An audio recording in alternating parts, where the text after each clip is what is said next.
फिरोजाबाद में 21 वर्षीय युवक का शव नाले में मिला। कुल्फी लेने निकला था। परिवार ने दबंग पर लगाया हत्या का आरोप। फिरोजाबाद के थाना रसूलपुर क्षेत्र स्थित हजारीपुरा में एक 21 वर्षीय युवक का शव बुधवार शाम 4 बजे नाले में मिला। घटना की सूचना मिलते ही पुलिस मौके पर पहुंची और जांच शुरू की।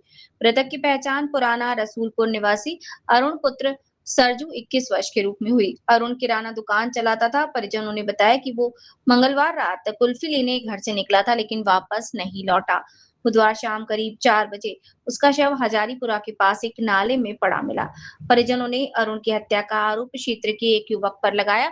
उन्होंने आरोपियों की तत्काल गिरफ्तारी की मांग की है। थाना रसूलपुर पुलिस ने शव को कब्जे में लेकर पोस्टमार्टम के लिए भेजा। पुलिस ने घटनास्थल से साक्ष्य जुटाए और मामले के सभी पहलुओं की जांच कर रही है। नाले के किनारे युवक की स्कूटी और उसकी एक चप्पल भी पड़ी मिली।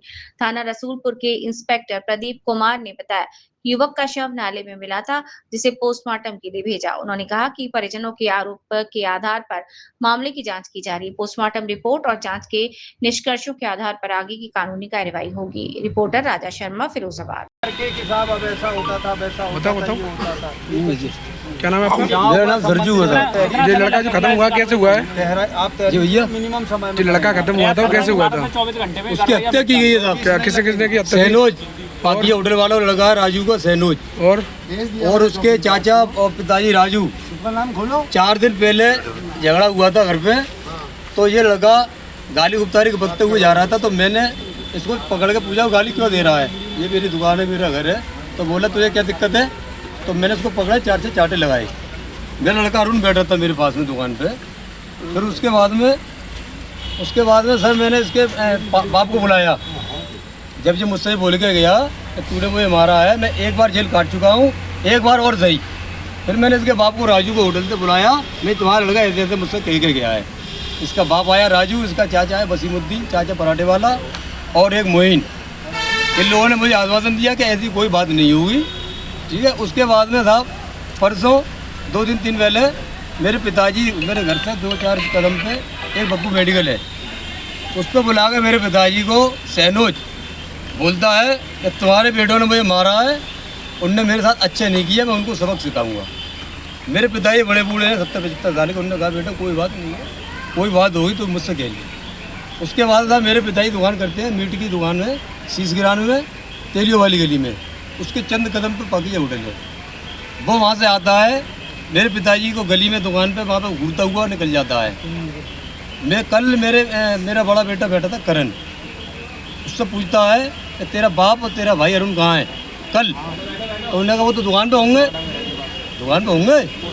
तो कोई बात, वो तो मैं बताऊँगा। मुझे धमकी दी, मेरे बाप को दी, मेरे बेटे को दी, 3 बार धमकी दी। उसके बाद में कल दुकान पे मेरा बेटा बैठा था। मैं 9 बजे उठ जाता हूँ, मैं खाना पीना खा कर सो जाता हूँ। 11 बजे दुकान वही बढ़ाता था। 11 बजे दुकान बढ़ा के मम्मी को अपनी चाबी दी दुकान की, मम्मी मैं जैन साहब के यहाँ जा रहा हूँ, कुल्फी ले आऊँ कुल्लड़ वाली।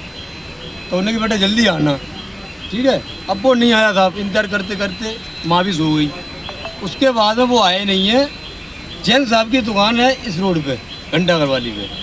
ये मिट्टी हमें मिली है साहब उस पर हाजीपुरे वाले पे, जो आगा सही मस्जिद था, नाला है बड़ा, वहाँ पर मिली है साहब। आपको कैसे मालूम पड़ा? हमको ऐसा मालूम पड़ा जब हम 5 बजे दुकान खोली, मैंने बेटा नहीं है कहाँ है, तो वो बोली कि वो ऐसा तो कुल्फी लेने गया था। मेरे बड़े भाई रहते करबला पे, तो मैंने फ़ोन किया भैया हो सकता मैं पहुँच गया हो, मेरी बहन रहती है माहौपुर में, मैं पहुँच गया हो। तो मैंने पूछा तो उन्होंने मना कर दिया, यहाँ नहीं आया। भैया मेरे बोले कि रात को एक कॉल आया था, तो उस कॉल को 2 बार आया था। तो मैंने कहा कॉल करके देखो, तो उन्होंने बैक कॉल किया।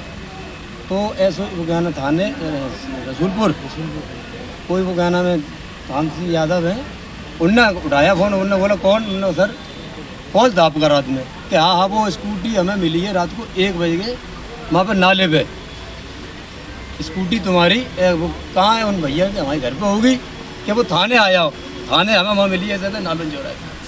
तो मैं पहुँचे था थाने, तो उन्होंने कहा ऐसे स्कूटी हमें नाले के पास खड़ी हुई मिली थी, चाबी थी और क्या नाम एक चप्पल थी। हमारे पिताजी ने कहा कि हमारे मतलब इसका बेटा गया था कि वो हमें कोई नहीं मिला है, हमको केवल स्कूटी मिली, हम उठा के यहाँ ले आए हैं, आप अपने बेटे की तलाश करें। फिर हम सारे लोगों को लेकर के जहाँ घटनास्थल पर पहुंचे हैं, मैं कुछ लोगों से पूछता जमने आपने अपनी बेटे की बॉडी देखी होगी, शरीर पे कहीं दाग वाग है, कहीं चोट वोट निशान कहीं है? एक मिनट बाद में जब हम पहुंचे तो हमने देखा था कि इतना इतना पानी था, हमको ये पता है इतना इतना। तो ये पुलिस वाले बता रहे थे कि हमने रात को जो देखा था डंडे मार मार के नहीं मिला। अब इतने पानी में कोई बच्चा गिरा हो तो मिलेगा नहीं मिलेगा। उसको मार करके उसको नाले में फेंका गया है साजिश के तहत। उसके चोट यहाँ पर भी है, ये यहाँ तो गूदा निकल रहा है, दोनों कान कटे हैं, ये चोट है माथे पे, ये हिस्सा ये कपड़े ये फटे हुए हैं यहाँ से जो पीछे दांत भी टूटे हुए हैं। अच्छा, जिन लोगों ने मारा उन का नाम क्या है? सैनोज, बाप का नाम राजू, चाचा का नाम मोइन, एक का नाम है चाचा वसीमुद्दीन पराठे वाला। तो 4 लोग शामिल थे क्या? 4 लोग, उसके साथ में अन्य साथी और भी लोग शामिल? और भी लोग शामिल, और लोग भी शामिल हैं। कहाँ गए ये लोग? ये लोग हैं बाजे वाली गली के पास मेन बाजार में पाकिजा होटल। आप क्या चाहते हो? हम ये चाहते हैं मौत के बदले मौत। मेरे बेटे को जैसे मार रहा है उन लोगों को पकड़ के उनका भी एनकाउंटर होना चाहिए और बुलडोजर चलना चाहिए इनके घर पे। हिंदुओं का कब तक कैसे बहिष्कार होता रहेगा? तो दिल्ली में भी एक निर्मम हत्या थी, हमारे घटिक समाज के लड़के ही करती। प्रशासन ने आपकी मदद की थी या नहीं की थी? अभी तक साहब कोई प्रशासन ने मदद आपके नहीं तो कोई सुनवाई नहीं की है। कोई सुनवाई नहीं है। कोई सुनवाई नहीं है साहब। अभी धमकी दे मुझको धमकी दी जा रही है, मिट्टी को ले जाओ, मिट्टी को लगाओ। कौन दे रहा धमकी? पुलिस वाले हैं यहाँ पर, ये प्रशासन। क्या कह रहे हैं? मिट्टी को ले जाओ, इसको लगाओ, बहकाए मत आओ, नहीं आपके बहुत गलत हो जाए आपके साथ। मतलब आश्वासन नहीं दे रहे हैं? मतलब कुछ नहीं, आप एप्लीकेशन दोगे फिर भी हम इसमें सुनवाई नहीं करेंगे जब तक हम कोई सबूत नहीं ले लेंगे। इस तरीके की हमको बातें बताई की जा रही है। कहाँ का मामला है? धमका जा रहा है पुराना रसूलपुर गली नंबर 7। मेरा मकान रोड पे है, उसका अंदर है लड़के का। एक मकान पाकिजा होटल है, एक हमारी गली में है। चौकी के कैमरे बंद हैं सारे। हमने कहा साहब इस चौकी पे कैमरे लेने को देखो, वो बंद है, लाइट नहीं है, फलाना नहीं है। और आगे चले तो 2 दुकानें मियाँ भाइयों की हैं, उन पर कैमरे देखे। 10:30 बजे तक तो हमने रिकॉर्डिंग दिखाई। अच्छा, 10:30 बजे तो मेरा बच्चा दुकान पे बैठा था, तो इसके बाद की यही नहीं है। फिर कहाँ चली गई? साजिश है सब, साजिश है सब। वो मोमडन का आप पूरा इलाका लोग गए है। थे, प्रशासन गई थी? प्रशासन साथ गए थे हम। आपको जब बॉडी का पता चला था तो आपके साथ कौन गया था? आप गए थे? प्रशासन थी, हमारे परिवार के महल्ले के लोग थे सारे वहाँ पर, और वहाँ के महल्ले के भी लोग थे, इकट्ठे सारे हुए लोग थे। थे, परिवारी जन थे। आप पुराने सुरपुर में से 7 नंबर गली से हो? जी हाँ। क्या नाम है आपका? सरजू। कान आर पार सरिये घुसी हुई है दोनों कानों में, इतना ब्लड डला हुआ है। अभी भी ब्लड चल रहा है। यहाँ घटता है। मैंने जो वीडियो बनाई थी वो पुलिस वालों ने डिलीट मार दी, मुझसे मोबाइल छीन लिया, अंदर मैंने वीडियो बनाई। इनका क्या हक था मुझसे वीडियो डिलीट मारने का? धमका और रहे मुझे धमका और रहे थे कि अच्छा नहीं होगा, अच्छा नहीं होगा। अच्छा क्या नहीं होगा? मुझे बस मौत के बदले मौत चाहिए। मैं लेन-देन कर लिया है चाहती हूँ। मुसलमान ऐसे कब तक मारेंगे? ऐसे कब तक हम पे जुल्म करेंगे हिंदू भाइयों पे?